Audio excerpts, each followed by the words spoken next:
Up in the box, baseball fans. Welcome back to another episode of Batter Up with Brett and John. What's happening tonight, John? Oh, we are doing awesome on this Friday night. We held this guest as a secret. We've got Hoosier Pulls with us, Elijah Hoosier Pulls. Say hi there. Hello, everyone. I Yeah, appreciate you guys having me on. yeah, we're definitely excited to have you on. I made a reference to you in last week's Batter Up segment and in a couple of Brett's videos this week. And I said between me in Indianapolis and Brett, our next guest is somewhere in between. As it turns out, you're almost smack dab in the middle between both of us Right, geographically, almost right in the middle. almost right in the middle.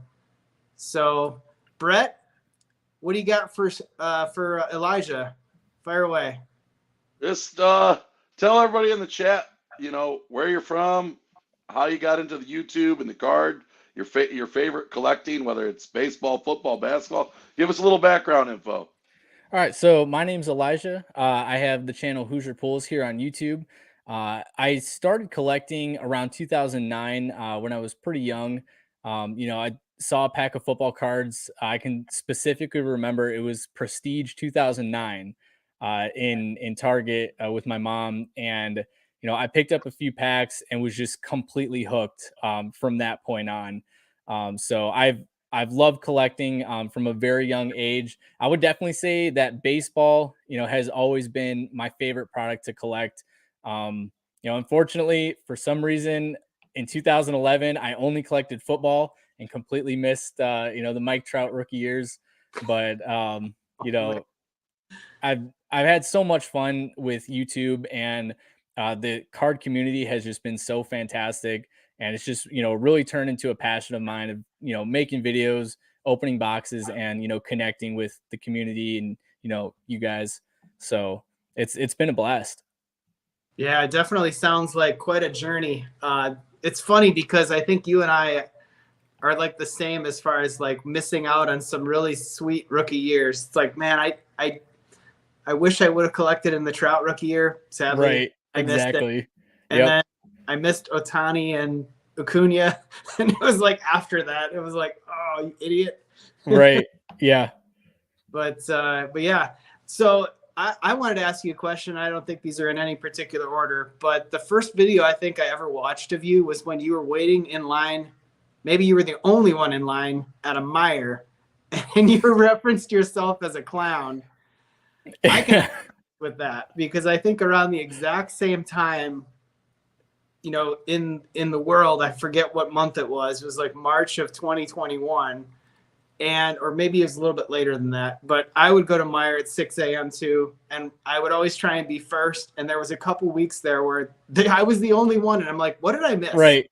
Like, right. where is everybody? It was very strange times for sure. But I specifically remember that time. My wife and I had, just had our first, our daughter. So she was really, really little at the time, also with work and everything that Meijer, drop at 6 a.m. was like, the time for me to, go and get cards. Cause, it was hard, especially during that time when the shelves would just be completely cleared throughout the week, or, you wouldn't be able to get to, a retail store after work. So yeah, I definitely did make a fool of myself a few times waiting for like Don Russ Elite Fat Packs were like the only thing they had a few mornings when I was out there at 4 or 5 in the morning. But it's still fun, made for some fun videos. So yeah, I wish I would have had my channel at that time. I didn't really start making videos till much later. But yeah, those were always fun conversations when there were actually people in line. Definitely. You met a lot of interesting people. I definitely met a ton of interesting people in line. Some of them I still see today at card shows. I don't know how it is by you. But yeah, there's actually a few people that I met in line that I still talk to on a regular basis, which is like one of the coolest things about the hobby too. People that you would not normally interact with. You develop friendships and bonds with people, and it's super awesome. Yeah, I wonder to some extent whether we'll ever go back to standing in line at a retail store for cards again. Looking back at it, I was thinking about it because I knew I was going to ask you this question. And I thought, do you ever see those days coming back? I mean, I really, really hope not. Yeah. I think that time frame, from when the sports card boom kind of originally happened, during that COVID, restriction, time frame, I think Mhm. that really was just unprecedented. And, I really hope that we don't see, that again.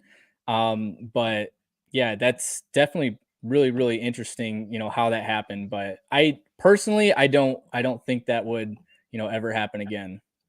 Yeah. We'll have to see, but I'm gonna guess even with Brock Purdy hype, I don't know how you feel about it. I've made a video about it and I can't stand it. But even with that hype, I would say standing in line at a Target or a Meijer or a Walmart probably not going to happen again for Right. a And long. the interesting is the thing is with, someone like Brock Purdy, um, throughout my years of collecting, I've seen it, so many times, like time and time again, when series one came out, and it was Wander Mania. Everyone was after Wander. I remember like a few of his base rookies, like right away, were selling for like $40 and $50 on eBay. And now everything is really calmed down. With Wander, his stuff has dipped, pretty significantly. Um, I think it's just really interesting the waves of hype that come over a specific player and then kind of die down. I personally don't think Brock Purdy's the answer. We'll have to see. He could definitely prove us both wrong, but I kind of see him as another just kind of another wave. I see him as Nick Foles. I could see that. Yeah. Yeah. If he has a magical season this year and they make it all the way to the Super Bowl and he wins Super Bowl MVP, eventually he'll parlay that into a contract and then he's going to be Nick Foles.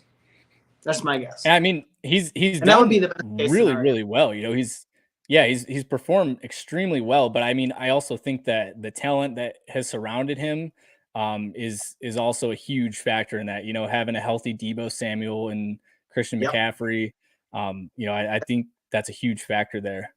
That Christian McCaffrey trade is everything at this point. With no running game to speak of or a very minuscule running game, I don't think the 49ers are the threat that they are.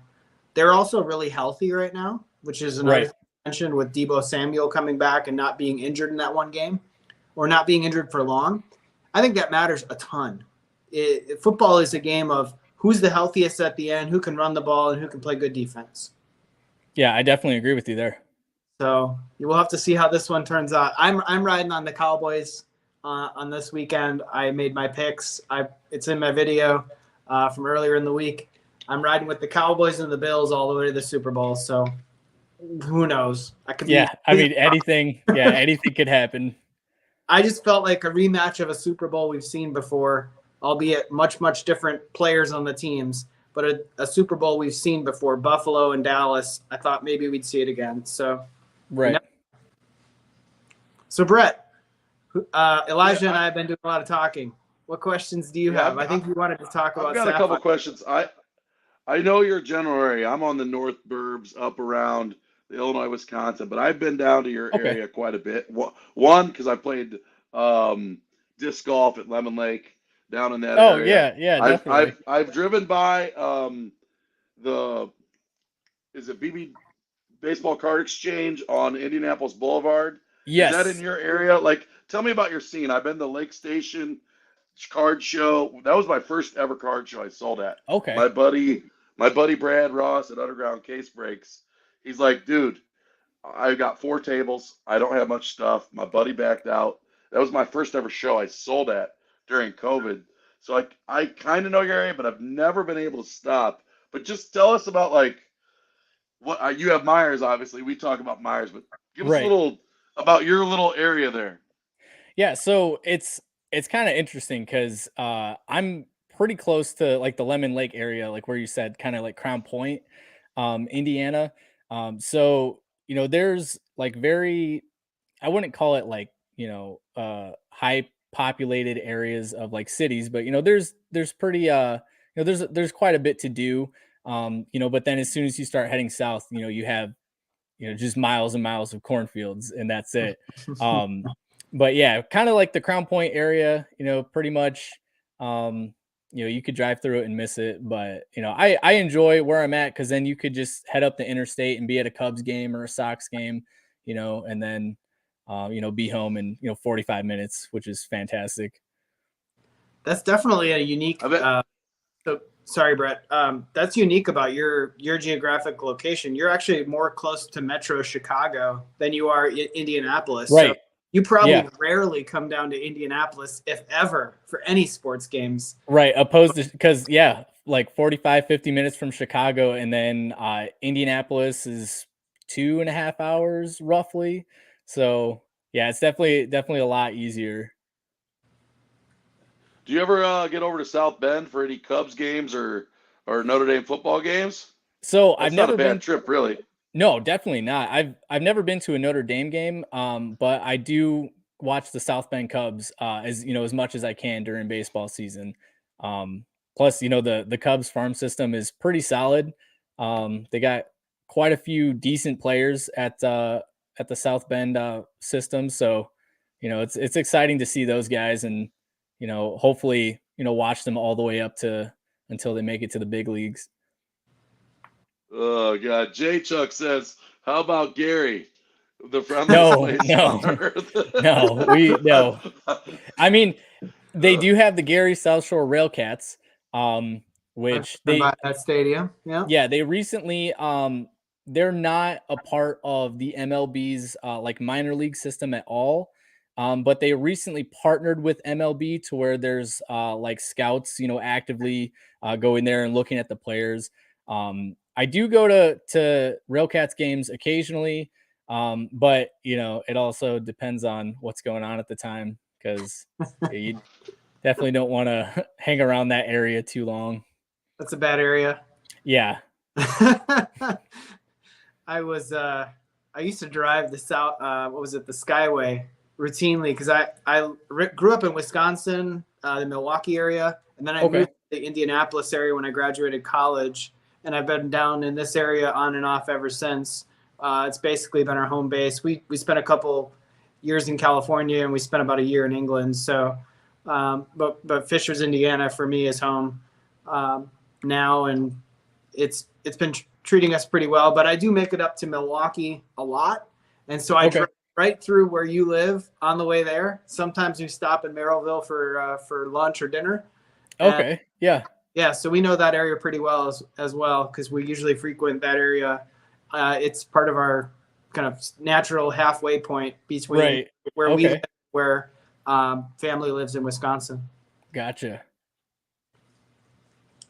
So yeah, Go ahead. I had another question. So as we're going through, one of the very few topics I had tonight actually was Topps Chrome Update Sapphire. And you opened 2 box on your channel, so you guys in the chat are watching. Hoosier Polls, open 2 boxes. I watched that when I got home from school today. And I've only seen 4 boxes open up until the 2 you did, and I was very surprised. Give us a little rundown. You don't have to spoil like what you pulled, but your initial thoughts about the product. Yeah, so this was my first time opening Sapphire for myself. Usually I would just buy singles, like the singles I wanted out of it. But I was like, you know what, this year, I'm going to do it for the channel. So I got 2 boxes. And the first box, I'll just go ahead and talk about it. The QC was really rough.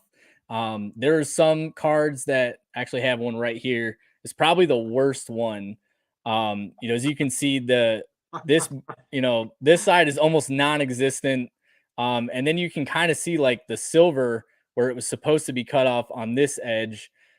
So there's quite a few cards like that, including a Spencer Torkelson, which was, pretty disappointing. But it also seems like that box might have just been an anomaly because all the videos that I had seen, everyone's cards look pretty clean. So hopefully, we don't, as the product becomes more available and we see more videos, hopefully that was just like like I said, an anomaly box, and hopefully that trend doesn't continue for sure. But I had a great time with it. I thought that overall it was a pretty decent product for the price point. I felt like it was a pretty fair price, guaranteed 2 number cards.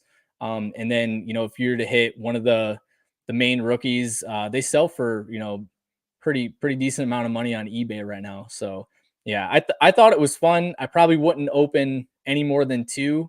But that's just me, personally. I forget, what are the odds on an auto? There's like, I think that you said they're all numbered 25 or less, right? Yes. That Funny seems enough, hard to hit. yeah, the box on the back where it has all the odds information, there's actually no odds for autos. It's just for numbered, parallels. So I really have, no idea, but it definitely seems extremely difficult.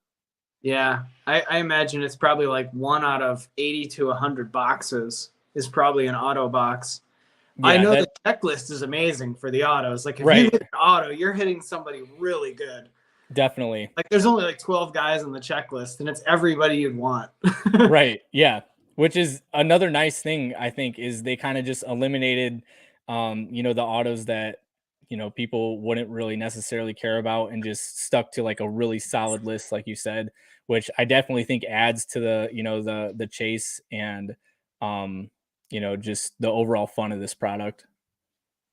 Before Man, I wish I could pull up and have the technology to. I ran across on Facebook. Somebody pulled a purple Julio out of 10 autograph from Sapphire, posted on the Facebook group, and I was just pulling up eBay to see because I saw it today on eBay. It's some crazy number. I don't want to give the wrong number, but if you go search it, that card looks freaking amazing. Yeah, I looked up the same card today. I saw the same card on eBay, and it's easily just one of the nastiest looking cards I've ever seen. I mean, the on card auto, and it being numbered to 25 is just incredible. I'm glad they snuck on card autos in there rather than stickers, because usually Topps is good about on card autos versus stickers, unlike Panini. And when they do Chrome update, it's all stickers, and it would have been easy for Chrome Sapphire update to be stickers because it's hard to get, you mail cards out, you say sign these, get them back to us, and it's probably a short turn time, or it's a little compact schedule, and trying to make sure you get it in the facility so you can put it in the pack. Right. Yeah, maybe they got little red marks on them, like they needed to sneak them in there, like we've seen before. I don't know. You can't see it inside the box, but before we move on, Neo, I think he goes by Neo the One, 416. He is from Fishers, just like me, Hamilton Town Center. Yeah, so we probably live literally right near each other. Yeah, definitely. Who knew? Because I go to Hamilton Town Center all the time. So yeah, and I always say you guys are always, card communities doesn't have many people in it, although it's growing. But as we become more familiar with ourselves, if you ever want to go to a card show in Indiana, Brett, the offers on the table. Elijah, offers on the table. The Midwest Monster is right down the street from me. You're more than welcome to come down if you want to frequent that show, and you have a place to stay. So, I appreciate that. Yeah, we got tons of room down here. This is my basement, and there's like tons of sleeping areas down here, and we got a lot of room. So yeah, I've definitely been wanting to go to the Midwest Monster. I haven't been able to make it out there yet, but I've heard it's really good. Yeah, the first show was amazing. The first show I thought was very, very well done. The second show, some of the dealers that you expect to see there, like because of how big the show was and promoted it was the first time, they didn't show up because they might have been a flashing show that weekend. I think there was something going on in California or Vegas or something at the same time, and we didn't have the same crowd. And I think it was right during football season, and it was on a Sunday or a Friday and a Saturday, and school was going on. Fall break was around that time, so it wasn't as well attended in the fall, but it was still good. But the June show was amazing. So I do know that they're going to have it in June again.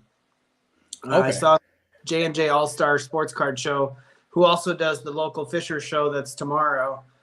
They they look like they're clearing space for the June timeframe for that show again, which is good to see. I actually think this is a really good question from the chat from Mr. Smith, and we can all kind of chime in on this one. He says, he or she says, Mr. Smith says, going to a card show tomorrow. Any advice on what to look for? And I think that's just everybody's got an opinion.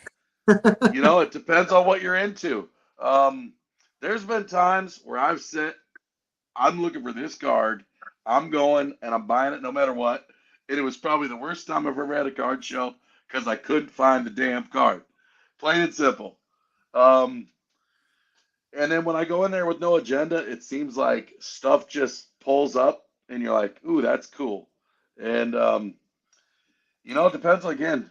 For me, is it a player? Is it a team? Are you just going for fun to fill a few hours? It's cheap to get into most shows. So, what about you guys? Yeah, I definitely think that it's, you know, it's fun to go and to just, you know, look around and, you know, kind of if you kind of just go to see what's there, you know, you might be able to, you know, have more fun there. Like you said, when you're just focused and laser focused on one thing, you know, it could kind of put a damper on things if, you know, you can't find it, or, you know, if there's, you know, an issue surrounding the card, if you find it.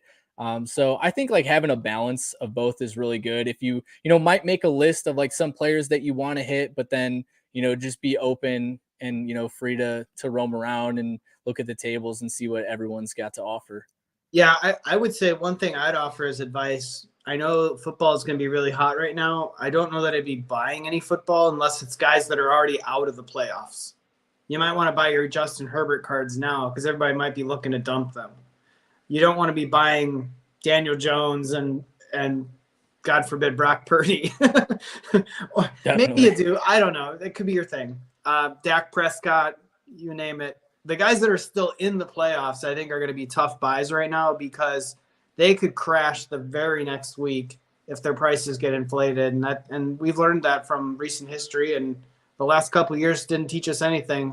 If it didn't teach us anything, we weren't paying attention because it taught us so much about how cards peak and they come right back down. Absolutely. Yeah. So Yeah, bring some cash with you too. I think cash is king at shows, and have a hard budget and don't feel like you have to spend it. I know the last time I went to Rosemont and at the spectacular, there was nothing that really interested me, and I had a great day. I spent 6 hours there. I didn't buy one thing. I left there empty-handed, and I didn't feel bad about it because I had a good time. There's been other times where I bought way more than I should have. I wanted to ask Elijah another question about baseball. So you mentioned your primary sport that you collect the most is baseball. Yes. Two-part question. One, 2022 products looking backwards at what we've seen so far. What was your favorite 3 products from the year? Let's see. I mean, definitely number one has to be update. You know, paper update, especially like the hanger format. It was so much fun to open. Like I've never had like this much fun opening, you know, cards, because there was like, it seemed like there was always something. Like, you know, even if you didn't get anything, you know, just getting like a base Julio or a base Bobby, you know, I had so much fun opening update, and I think it's going to be one of those products, you know, with that ends up being like 2018 update, where it's just, you know, the rookies play really well and it just keeps going up in price, you know, as time goes on. So yeah, paper update would be number one. Let me think. I would say Bowman Chrome from this year. I had a lot of fun with Bowman Chrome. I really enjoy Bowman, you know, just the idea of, you know, hanging on to prospects, you know, watching them throughout their career, and then, you know, hoping that they make it to the bigs, and, you know, hoping that you got that big auto, you know, from your Mojo pack. But yeah, I had a ton of fun with Bowman Chrome, so that's probably got to be number 2. And then number 3, and I'm having a tough time here thinking of a third one. I mean, I would probably say Sapphire. I had a ton of fun with update Sapphire. First time opening it, had a blast. I mean, I would say the design is probably my favorite overall. It just, it's iconic. It looks fantastic. And, even if like you pull like a base PC card, it's a card that'll be fun to send off to PSA and get back for your personal collection just because they look so good. So those are probably my three favorite products from this year. Did you not open any Logo Fractor? I did not. So I thought yeah, when it came on the website, I was at work and I remember I glanced at it. And I was like, okay, so it's like a mega box and you get, a bunch of base cards and then, 2 Logo Fractor packs. And I was like, I have no idea what that entails. And I saw the price. I was like $50, you're essentially paying for 2 packs. I was like, I'm just going to pass on it. Didn't really think about it. And then, my Discord chat ends up, blowing up with everyone's Logo Fractor boxes, a few weeks later. So I have picked up a few Logo Fractor singles, for my personal collection. But yeah, I think the Wander short print, like the image variation, Logo Fractor is probably like my favorite Wander card of all time. Yeah, Brett, how many did you pull in your case? Just one? Just the Wander, but I wish I had it in this room. I have it in my safe locked up. That one came back at 9. So I've been earlier. So there was a few people calling Wander a bust, and I think Wander. I've held my stuff. I think he has a high ceiling. He wasn't healthy last year. When he played, he was really good, and I think there's a lot of potential there. I think there's people easily jump on and off the train. You got to stay the course. That dude's still really young and super talented. So, second part of my question, what in 2023 are you looking forward to, or are you not looking forward to 2023's product lines? I think that 2023 could actually be really, really solid. We're looking at some pretty decent rookies. Adley is definitely, going to be at the top of my list for Series 1, as well as Michael Harris from Atlanta. I thought that he definitely slipped under the radar, because of the star power of Bobby and Julio. But I think Michael Harris is, an amazing player. He's young, he's super talented. And so, Adley, Michael Harris are definitely going to be like my two targets in 2023. So that's definitely what I'm most excited about.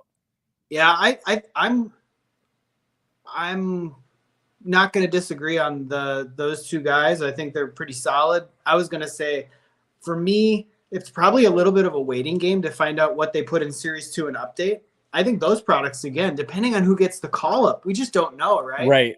You imagine if Ellie De La Cruz or Jackson Churio, that probably won't happen. But if it did, update would be amazing next year. Right. Exactly. So we just never know, right? There's going to be there's always like 2 or 3 guys throughout the year that get that call up and then they're amazing. And I think that's what's going to make the tail end of next year's product pretty good. Definitely. So, Brett, what's your next question?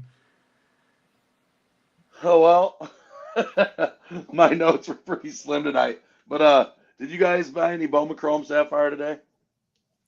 No, I passed. Just because I got those 2 boxes of Update Sapphire. So, it usually like I'll go on a little bit of a splurge and then kind of reel it back and buy singles. I talk to, my community a lot through YouTube. I'm always balling on a budget, trying to get the most, for what I can get, with, budget wise. Because I think that it's also really important to for me, being able to keep control of that, and because it's really easy, especially for me, is like you said, you go to a show, you end up spending like way more than you want to, and then you're like, all right, maybe I need to peel it back a little bit. But yeah, I think for me, I'm going to make a video about it on my channel, but trying to kind of lay out my plan for 2023. I sent my very first grading submission in finally. God forbid, it took me so long to send one in. I finally just said, you know what? I just got to do it. just like starting a YouTube channel, you just have to do it. Right. And you're going to find out along the way what you did well, what you didn't, and what you need to do better with next time. So grading cards going to be part of the plan for 2023. Do you grade a lot of cards, or do you are you kind of more of a collector and kind of sell raw, or what's your strategy there? So I really try to focus on cards that I just really think can have, reach their max value, in, a 9 or a 10. So I've sent quite a few cards away recently. I pulled a Julio home field advantage, so that's getting graded right now. I'm also really big into wrestling cards. So I pulled a WWE Select like Tiger Prism earlier or late last year. So that one's getting graded as well. So usually, cards kind of like case hits or, really low numbered stuff I'll send away. But everything else, I'll put in a nice little mag holder and put it on my stand. Yeah, that's So that. Go ahead, Brett. here's the $1 million question that I get asked all the time. What do you do with all your bulk? So I actually will either give away most of my bulk. I've really tried to narrow down my PC in the past few weeks. So I pretty much just have like PC players, autos, and numbers at this point. I'll either, give away bulk to kids who want it, or, I'll donate it. Or, I'll put a bunch of bulk together and just, sell it on like Facebook Marketplace for a couple bucks just to get rid of it. But yeah, definitely like not going in the trash or anything like that for sure. That's the number one thing I think I get asked throughout the year. What do you do with all your cards? What do you do? Because that stuff adds up in a hurry. Definitely, in a hurry. That Brett knows that's what I'm doing right now. I'm trying to sort out all my updates to make all my complete sets to get them off, off the books. That's a lot of effort. I had a ton of I opened probably excuse me, drinking fizzy water here. Shouldn't do that live on camera. Anyway, I've been opening update blister packs. You know those. You go to a Yep. Meijer. Yep. I opened, I think, 222 of them. That adds up. It's not. Yeah, definitely. Boxes that would be, but it's a lot of packs, and that's a lot of bulk. That's a lot of cards to sort through. I opened a lot of blasters, hangers. Not as much as Brett, but yeah, you got to put in the time. And so I haven't made any update videos. I promised myself I wouldn't actually make a dedicated update opening video until I get all my complete sets sorted out. So I got to get that done this weekend, because all my 300 and some subscribers are probably chomping at the bit for more update. They love it. I love it. Everybody loves it. Yeah, so, it's fantastic. fantastic. How many purple Julios did you end up getting? Because I know I saw you got, I think 2 when I watched your video. Yeah, so I pulled one off camera. Sadly, I came home and I was like, well, these were loose, and there were like eight of them. And I was like, I'm just start opening them. And then I like the second pack in, I got a Julio. I was like, oh, why didn't I get this on camera? Right. I pulled one off camera, one on camera, and then I pulled 2 of the Julio rookie debut purples. Okay. So I ended up with 4 Julio purples. I ended up with 3 Wander purples, all rookie debuts, obviously.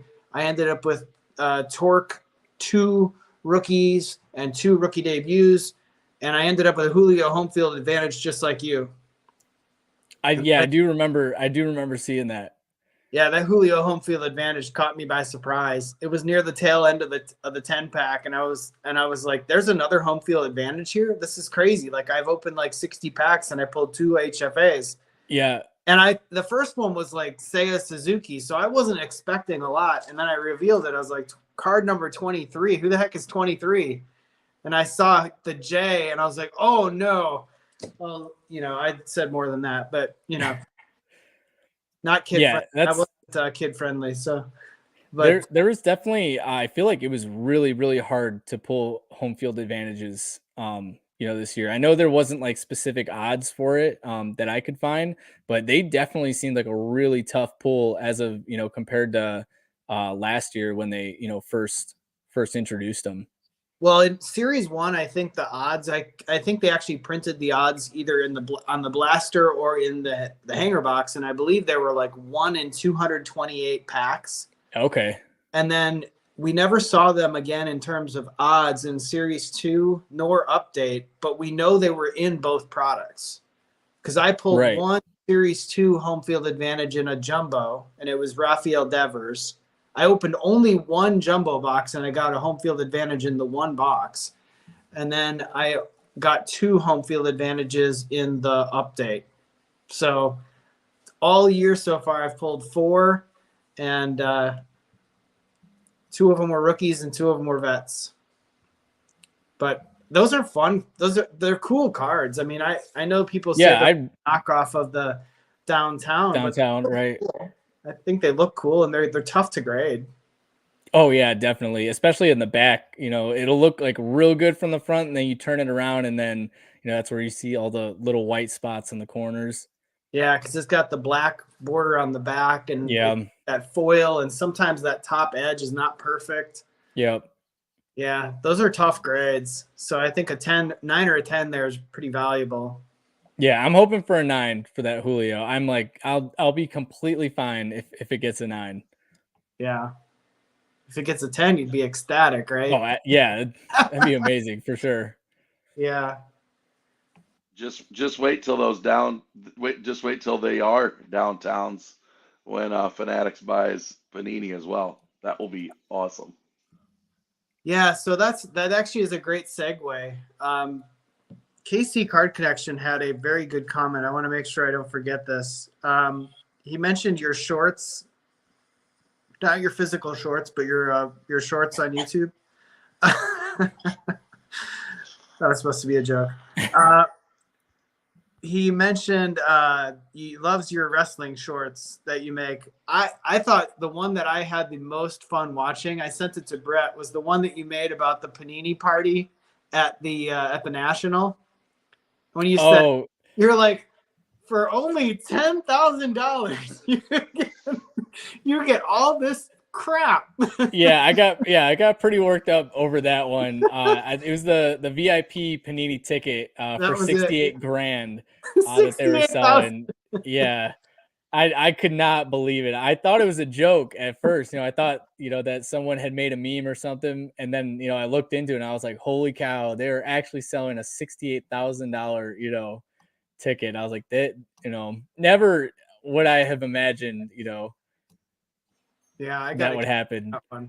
Just because you're just like, you're listing the stuff off and you're like, for the low price of $68,000, you can get all of this plus a bunch of other crap. Yeah, just unbelievable. Yeah, but I really enjoy, making wrestling content as well. I'm a huge WWE fan. So, I do open quite a bit of WWE product now that it's Panini got the license, which it's surprisingly amazing. In my personal opinion, I think that Panini's done fantastic with, having the WWE rights. Yeah, it seemed Who's like your favorite wrestler of all time? Probably gotta be the Undertaker. From like when you're a kid and you watch the Undertaker, and just his whole persona, of being dead, coming back to life, dragging people down through the ring.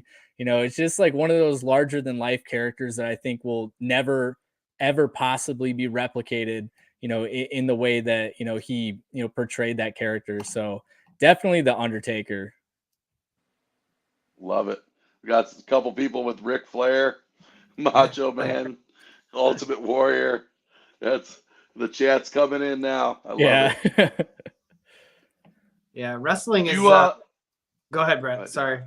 Go ahead. I was going to ask, staying on the wrestling, do you collect any of the memorabilia, like any memorabilia, autographs, or even the figures? Yes, so I actually have quite a few figures in my little display case behind me. I collect figures whenever I'll go to like Comic Cons and different things like that, and a lot of times wrestlers have booths there. So I was able to meet Mick Foley a few years back and get an autograph there. They when I was in the Marine Corps, WWE does a show called Tribute to the Troops, which is really cool, where they go to different military bases and they put on like a private show, for just military guys and girls. So right before deployment in 2019, they came to Marine Corps Air Station New River, put on a show. I was able to meet Roman Reigns, Natalia Hart. She's daughter of Jim Neidhart. Bret Hart's her uncle. Braun Strowman, a bunch of different wrestlers. So I love wrestling and collecting all sorts of different memorabilia. That's super cool. Thanks for your service. Stu's Thanks giving you a for little your support. shout out in the chat. I don't know if you're watching the chat or not, but Stu is in the service too. He's giving you a shout out. He's a moderator. I appreciate it. Thank you. So Go ahead, John. I was going to ask this year's national, it's this year's national. Now we can't say next year because we're already in 2023. Right. Back in Chicago. Are you going? Yes, I will definitely be there. I'm super excited. I went to it it was 2021 was the last time they had it in Rosemont. Chicago, yeah. Yeah. It was 2021. Yep. Yeah, I was there in 2021, had an absolute blast. The show is incredible. You have to pretty much go every single day to even scratch the surface of everything that's there. It's such a good time. The atmosphere is fantastic, and you get to see some like incredible pieces, that you wouldn't be able to normally see. So yeah, I'll definitely be there. You said you're going all days. Are you driving back and forth between Super VIP? Brett's already hooked up. He tried talking me into buying a Super VIP ticket. I went all days last year under the Super VIP. I think I'm going to go just maybe 2 or 3 days this year. I probably should go all 5 days because it's probably worth it. I'm definitely going to make sure I get there on Sunday this year because we did not go on Sunday last year, and I think that's when the best deals were, especially on seal price. David Adams and Blowout seem to be just wanting to move their stuff on Sunday, so we probably should have hung around and gobbled up a bunch of blasters for $10. Yeah, that's a big tip. In 2021, I waited until Sunday, about an hour left, and I went to this one guy and said, "What prices are you willing to give me on?" It was 2020 Topps Chrome, like Cellos. I bought some Bowman, and he gave me a superb deal. And he's like, "You buying them all?" I said, "Yes, sir, I am."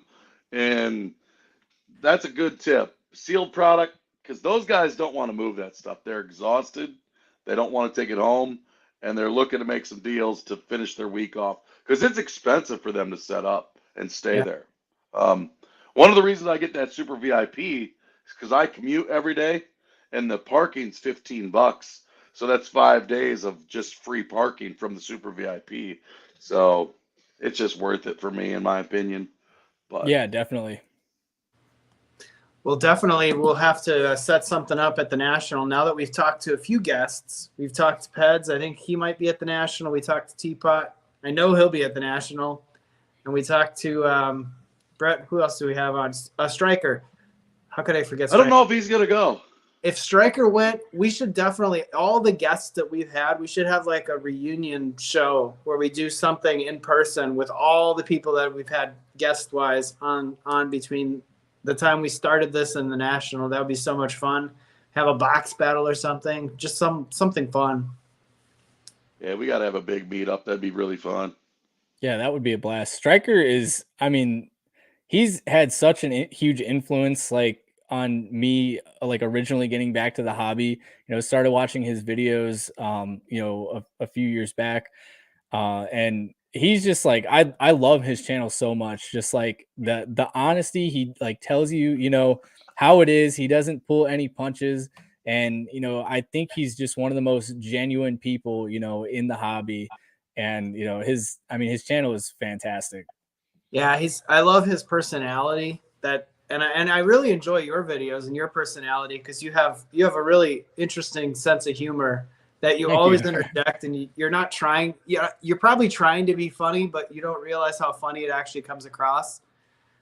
as I mentioned, the short before and the clown video with the Meyer. And just I your appreciate humility it. it was so much fun to watch. I was like, this this is what it's all about. So yeah, and it sounds like Stryker is gonna go to the Nationals, so that'd be fun. And yeah, that would definitely be a fun time for sure. Yeah, for sure. So we'll be at the Rose Hotel. I think we already booked our hotel way back, and as soon as they let you do it, I booked 2 Right. nights at the Rose Hotel, which is right across the street from where the convention center is, and it was pretty affordable too. So Yeah, I think especially when you book skyrocket. it that far in advance. Yeah, that's definitely a good idea. Yeah, I booked it. I can't remember. I think it was in like the end of August. I looked out, 11 months in advance. I'm like, okay, Right. something. So, but yeah, Brett, you got any more questions for Hoosier? Man, I had something, but I just went brain dead right here. There was one other thing I had, and I should have wrote it down. What you got? Anything else, John? I was going to ask, do you have any questions for us? Because I know we usually do ask all the questions of our guests, but do you have any questions for us? I would say, just just as a general question, I get asked this, quite a lot. What would be like your best tip for someone just now trying to get back into the hobby? If you could give one piece of advice for someone who's, like brand new, or someone, who hasn't been, into cards, for a few years, what would be that piece of advice? Brett, you want to go first? Go ahead, John. So I would say, because I learned a lot in the last 2.5 years, even myself, and I tried to hold to all the things that I knew would be semi good moves and really bad moves, right? One is, if you have cards and you want to sell cards to help fund your hobby, always sell into hype. Don't buy the hype. The hype usually doesn't pay off. Even in the most sure bets, it doesn't pay off. Steph Curry, great example. I collect a ton of Steph Curry. You could have easily bought into the hype when he broke the 3-point record, because it seemed like, well, those cards will never go down. You gotta get it now. You're gonna miss out. You can get those cards for a lot cheaper now than when he broke that record. And the market was going down at that time. So even if a guy like Steph Curry will go down, it just goes to show you, fearing of missing out on hype is, you have to be very patient, and you will always have a buying opportunity if you wait long enough. And the next piece of advice I would give to somebody, as I said, don't buy into the hype unless you're selling into the hype. But I don't know if I already mentioned it, but being patient, and don't feel like you got to just do what other people tell you to do. If you want to collect a guy and enjoy it. De'Aaron Fox, he's my guy. I've collected him ever since he was a rookie. And I'm going to continue to collect him, and I don't care because De'Aaron Fox is my guy. And I believe in him. And I'm not going to buy into the hype when he was hyped, but I'm not going to be afraid to buy him when he's not hyped. Right. So, find your guy, be patient, sell into hype, and don't buy the hype. Brett, how about you? Yeah, I think you got to find out first. Start small. Are you going to open product? Are you going to just buy singles?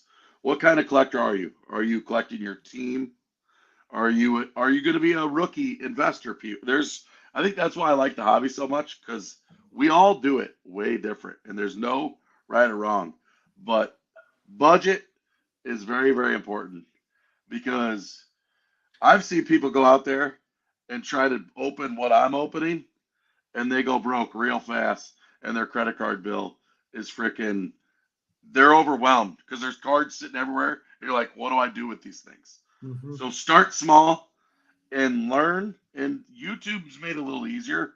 But like when I first started, there was some YouTube stuff, but I kind of lucked in. I was buying small box here or there. I was buying every product. I like all the products, but I've kind of grinded my teeth through the years and figured out what I like and what the long term investment stuff is. And two, if you're in it to try to open stuff, to move stuff, to make money, it's not going to be easy because you've got to put in the work. I mean, a lot of work. Shipping, e-listing, it is a lot of work. So if you're getting in that route, man, it's not so fun to some people. I used to enjoy the daily list 10 items, ship them, and now I don't enjoy that. So there's been other ways that I've evolved with grading cards. Are you going to grade cards? I mean, there's a lot to this. The grading cards really changed the game when COVID came for me. Um, I PC Cubs. I love the Cubs. I keep all my Cubs cards. And some years are better for the Cubs. Like this year with Suzuki, I love the product. I used to get in a lot Right. of breaks. Um, the last year I haven't because there hasn't been any Cubs. Plus, in 2021, there just wasn't those Chase rookies. Um, I got into a finest break today. Um, you got to find out what you like to do and stick to your guns, and then you might change down the road too. Definitely. So I don't think there's any right or wrong answer, but I just love seeing everybody's different way of like in the background. John's got all the Funko Pops, right? So he's collecting those. Um, I've been starting to keep some sealed wax on me. Before, man, before the YouTube channel, I would have ripped every box Yeah. in one Yeah. in one sitting. But the channel's helped me um, It's metered you. slow down. It has. It has. It's like, okay, 10 boxes. Because, I mean, I used to go out on Friday night with Tracker and go pick up I mean, it depends. There's been nights where I've had a whole trunk full of stuff when Target had a sale going on, and I would rip it all in one go. So it has slowed me down. But my hobby shop owner said, dude, quit opening that stuff. Put it away. Somebody even in the chat was saying, I don't open my stuff. Put it away. Wait 2 years. Sell it off. I like to open the stuff. Plain and simple. I like to open the stuff. So sorry to ramble, but I kind of like this topic right there. That was a good question. That's a great question. I think there's so many different ways you could answer that. I answered it one way, Brett answered it another way, and we didn't even cover the vintage Right. Yeah. thing or anything other than what here I said, and I'm sure you would answer it differently than we did. So great question. And I think anybody that asks that, when they're new to the hobby, I think more people on YouTube should be more informative about being watchdogs for that, because Definitely. it's easy to get caught up in the hype and invest in this guy and flip this guy and go buy this product and get a case of this and buy into this break. And they're just going to make you look in so many different directions and you're not going to know what to do. Right. So great question. So what other questions do you have for us? I don't know, Brett, what do you think? Is it almost box battle time? Almost box battle. And I love this. This is my favorite product, man. I got a bunch of it. I actually went by Lids today after school, and they had a hobby box hiding in there. I'm like, I'll take that one, please, for $100. So, Are you going to open that one? Is that a lone soldier moment? yeah, I'll probably open that one. I have kept some hobby boxes that I plan to keep sealed for a while. I think the hobby boxes have the best chance of like really, $100 box turns into 300 down the road Definitely. maybe. But I mean, I love the hangers. I'm gonna open up every hanger I have. Yeah. I still have a. Go I've ahead. tried to stash hangers, because I was like, 2-3 years down the road, it's going to be an amazing open for the channel, then, possibly sell some off, fund my PC cards or whatever. Now, every single hanger that I get ends up being opened. I just can't help myself. It's too good. I mean, the price per card. Stryker did a really good video again on the breakdown of the blister packs, the blaster boxes, the hanger boxes, the hobby boxes, and the price per card point for hanger boxes is the best. And It's when you get them at retail. Now, if you start paying Right. over retail, that's a whole different story. But it's so good, man. I could go on about this product. Hopefully, dude, if these guys, I'm telling you, man, if Julio does Julio at the end of the last year, this stuff's gonna be worth some bank. Like everybody's gonna wish. Absolutely. I mean, there are some blaster boxes still sitting around. In certain places, there's a lot of them. In certain places, there's none of them. But a lot of people are seeing these and not the hangers, and they're like leaving these. People are Right. going to regret not buying these. Well, Yeah, I agree with We'll you. see. it's a great point that he made in the video. At some point, there's the teeter-totter effect, right? Everybody's hyping up the hanger boxes because the hangers were the greatest value. But when the hangers get to the same price as the blasters, we all know you're getting at least one, maybe two numbered cards and a short print out of this. So at some point, the blaster becomes equal and maybe a better value. And the retail box is another great point. When he mentioned the Meyer blisters, he didn't discount the fact that those Meyer purples have a value. And if you take that off the table like he does the silver packs, that's the best value. When the packs literally are like $2, because when we got them on sale during the Thanksgiving time frame, Yeah. oh man, I hit up so many Myers to try to find those. I mean, I think that's how I got all 222 of them, and I opened every single one of them. I didn't keep any of those sealed. I thought there was no point. I said I need to find out what's in these, and just because the price per card was so cheap because I got them for $3 a piece. Right. So It's awesome, man. Well, you want to open these, and yeah, Hoosier Pole's going to be the official tonight. Yeah, it can to be see who the wins moderator. here. so who handicapped this one ahead of time? My record against Brett is 6-9, so he's much better at this than me. Although all it is pure luck, but Brett just has it. So I think you've won 3 in a row now, haven't you? I have, because I was 3-9 or 4-9, so I've made quite a comeback. And I don't have any of these left. I think I have 7 of these left. So I got enough for at least a couple more weeks for us to open, because this is the only place I open these is on this live stream. Hey, did you guys go to my Meyer had 0 update this week? Did you guys stop by a Meyer? I checked out a Meyer yesterday night, and I didn't see any. I saw Neo the One.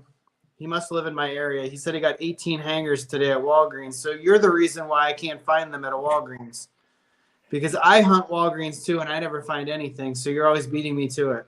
In fact, we probably ran into each other out and about. That's funny. Yeah, I haven't seen update at my local Meyer in a little bit. So I'm planning on going to check tomorrow morning. My Barnes and Nobles, though, they've had both blasters and hangers, which has been really nice. Nice. Barnes and Noble, I wish there was one a little closer. It's just a little out of my way. Here you go. Got a Julio base. So far, my best card is an MJ Melendez rookie card. So not a hot start. Should get a short print or a numbered card out of these. A Vlad Black Gold. Those black golds are probably one of my favorite parallels of all time.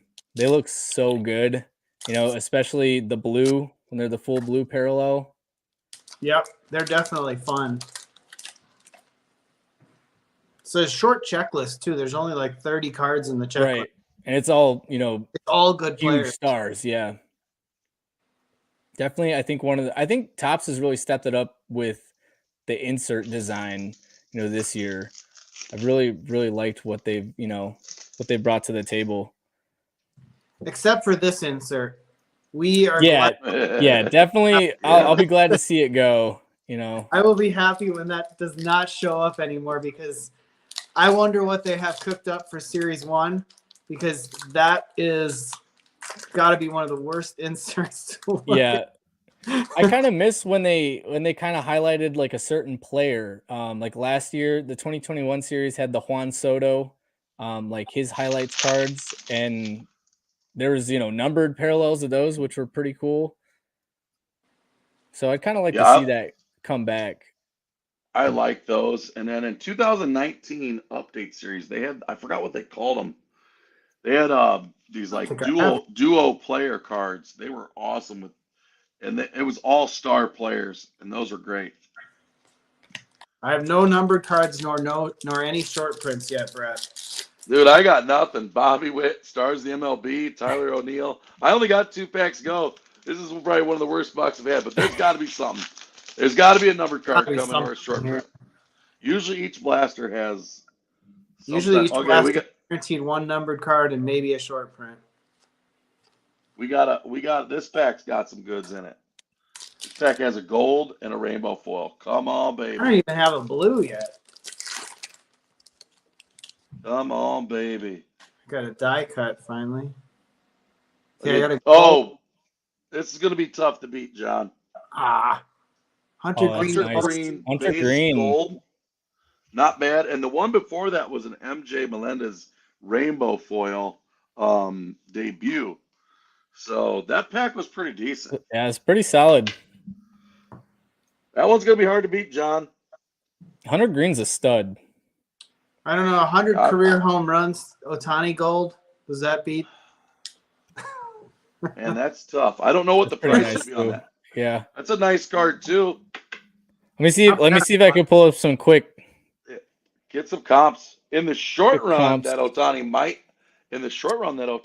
outsell that Hunter Green. But I would rather have the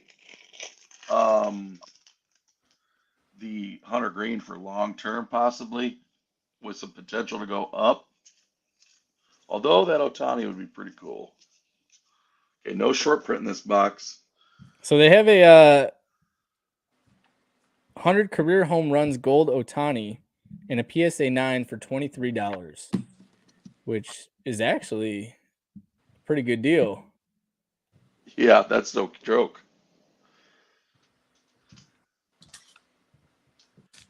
$23. So the Hunter Green gold is going to beat it. And the Hunter Green looks like it's at about $20, but that's raw. That is ungraded.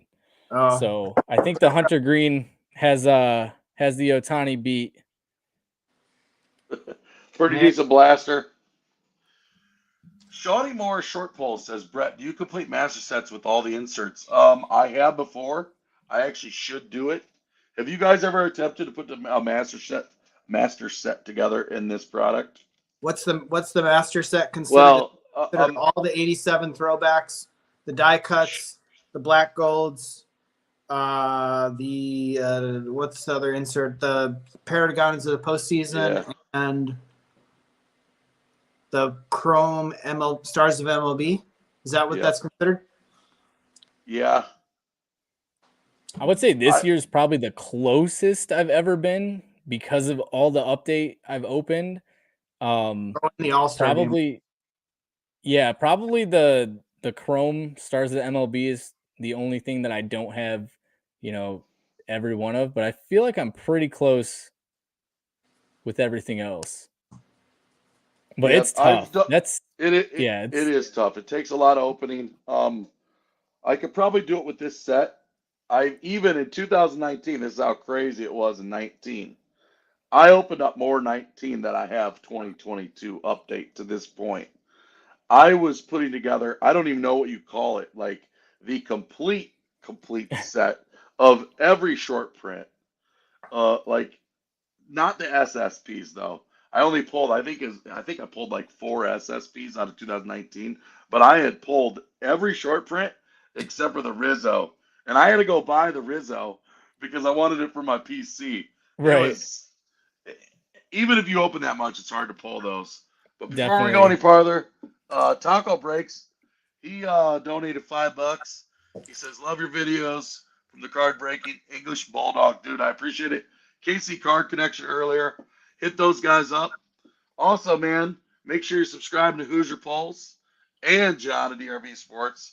Support us all, man. And if anything shows you from the 3 of us and everybody else, guys, videotape your freaking openings. don't be shy to start your own YouTube channel. But at least Definitely. when you're at home, guys, videotape your openings. You don't even have to say anything. Because when you pull something big, Make it I want to short. see it too. I want Absolutely. to see Yeah. it. Yeah, it's. And I think, oh, you can go ahead, John. I was gonna say it's a lot easier to do that than many people think. All you need is an iPhone and something to prop your iPhone up on. You don't even have to add sound, like Brett said. Dub the sound in later. You can do that. You can do a voiceover. Yeah, Pretty for easy, sure. and always fun to see people's reactions. Yeah, and you'll definitely grow with the channel. It's so fun, and I know that you guys can probably attest to this. Like looking back at your old videos, and seeing like how far you've come personally, and just like with whether it's the quality or just how you do your openings, from that time. Like my first video, I opened a Target giant box of series 2 from 2021, and somehow some way I made it 40 minutes. I was like super, I was super nervous, just stuttered, didn't know what to say, but ended up pulling like a really, really nice auto of Freddie Freeman that I was out of 10. And I was like, man, I'm so glad that I made that video. So for anyone out there who's trying to start a channel, like you said, John, it's just record with your phone, and you'll figure out what your style is and how you want to do things along the way. It's one of the I to me it's one of the most fun things. It's stress relieving. I love every aspect of making videos. The editing, everything that goes into it is just so much fun. Yeah, spot on there. It's definitely a lot of fun, and I love your editing on your videos. I got to get better at that. I think next for me is to invest a little bit more in lighting, and I'm going to make sure I get a nice mat with my logo on it that I can actually have instead of a purple tablecloth, because that's my wife's work desk when she works at home. That's where I do my openings, is in the desk in the basement here. So Gotcha. I just have a bunch of empty card boxes set up as a backdrop.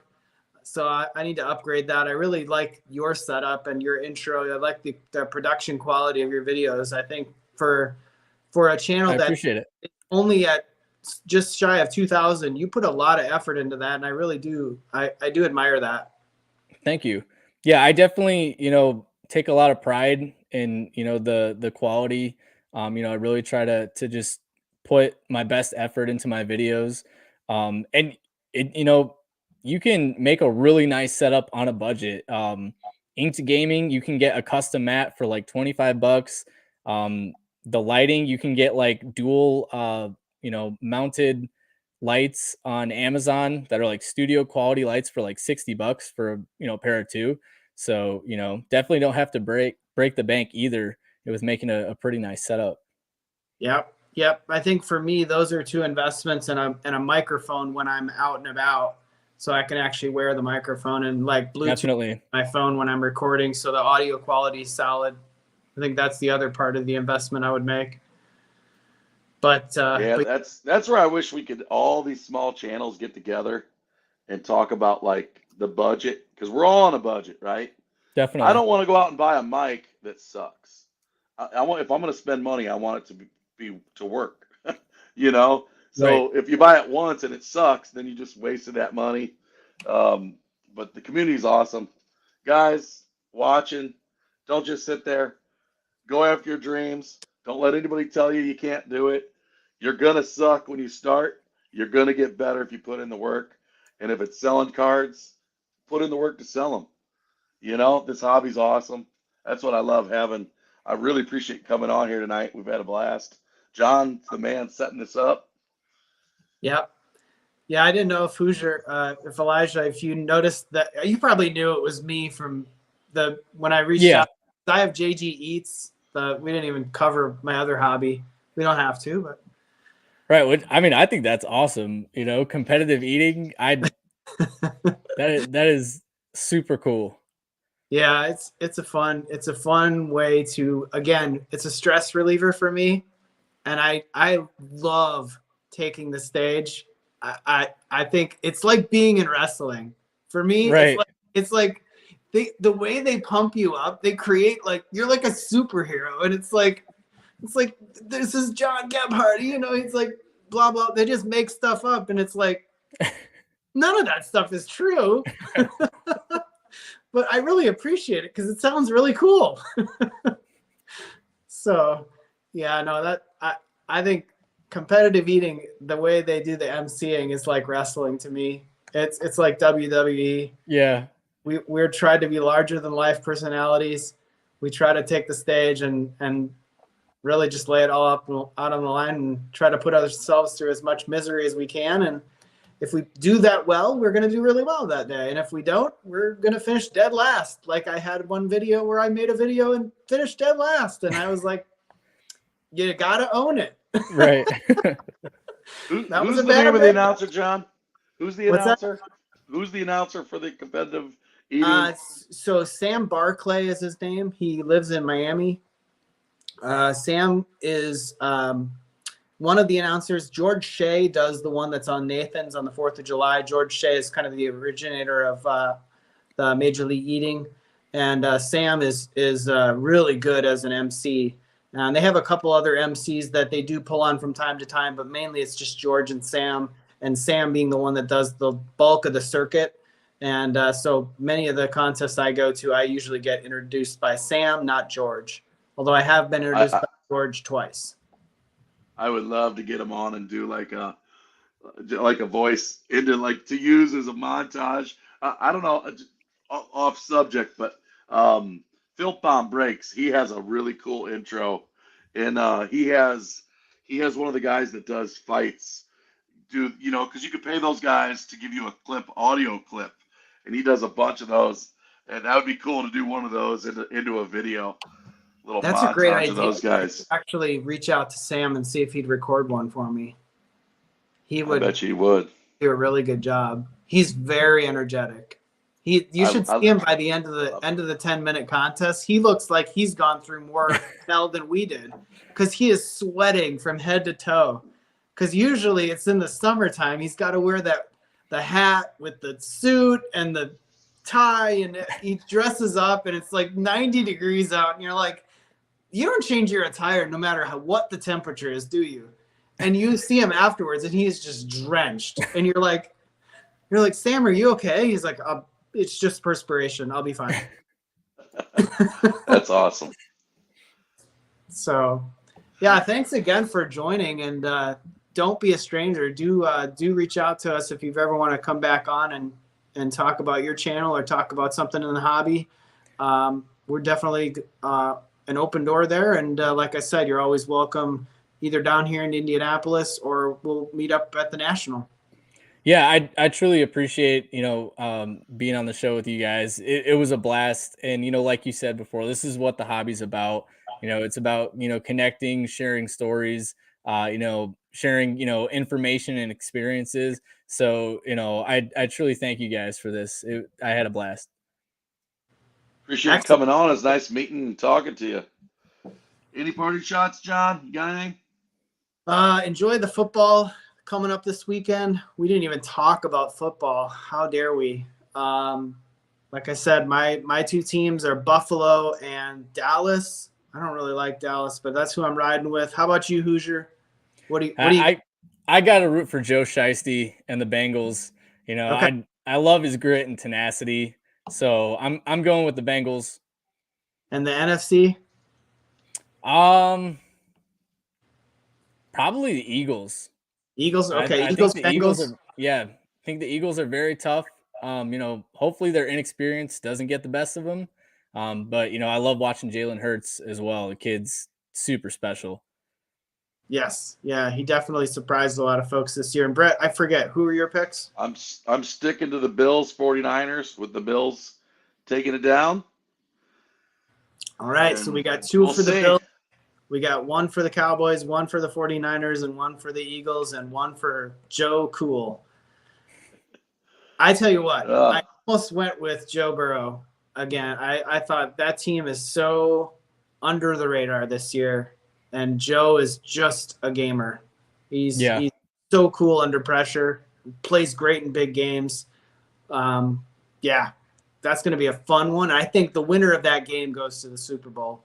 That's really a shame that it can't be a championship game. Right, definitely. Yeah. And that's nothing against Patrick Mahomes, and I know KC Card Connection might still be watching, but that's tough in the AFC. It's just so stacked with good talent. It's a shame that you can only see one of these guys get to the Super Bowl every year because you want at least a couple of them. So do enjoy the football. That's the only parting shot I got. Elijah, you got any parting shots? I would just say thanks again, and to everyone out there, just best of luck with your collecting journey, and just enjoy every step of the way for sure. All right. Well, Brett, you know what time it is. Yep. Thanks for everybody for tuning in tonight. Until next time, peace. Take care, everybody.